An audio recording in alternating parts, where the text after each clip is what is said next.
Bonjour à tous, c'est Seb sur R9e art. Aujourd'hui, je vais vous parler de Shangri-La, une bande dessinée de Mathieu Bablé, publiée chez Ankama.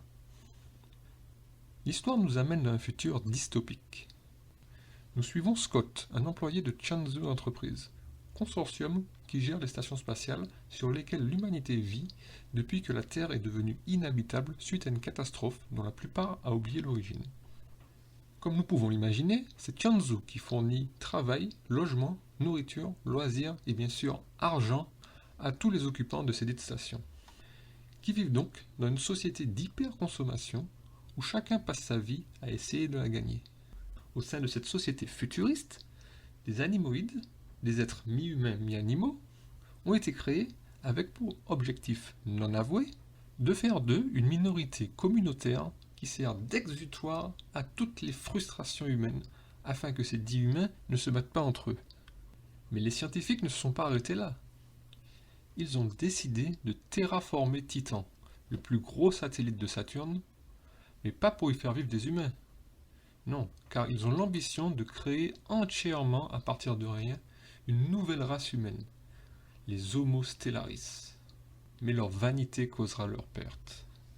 Un vent de révolte se lève. Quel camp Scott choisira-t-il? La violence est-elle vraiment la seule solution? Une fois de plus, Mathieu Bablé, à travers son œuvre futuriste, critique la société actuelle. L'auteur porte un regard assez dur sur la société de consommation de biens, mais aussi de consommation d'informations. Une société où personne ne veut réfléchir et où tout le monde veut avoir un avis sur tout. Une société qui propose toujours plus de sécurité et de confort, mais qui dicte à chacun ce qu'il est bon d'être, d'aimer et de posséder, afin d'être conforme à ce que la société attend d'eux, de telle façon à ce que les gens ne se définissent plus par rapport à ce qu'ils sont, mais par rapport à ce qu'ils possèdent.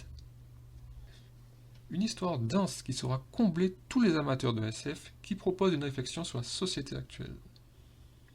Dans le même genre, Mathieu Bablé est aussi l'auteur de Carbone et Silicium, chez le même éditeur. Voilà, merci beaucoup de m'avoir écouté jusqu'au bout.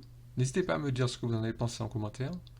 Vous pouvez même en discuter entre vous, dans le respect de l'opinion de chacun bien sûr.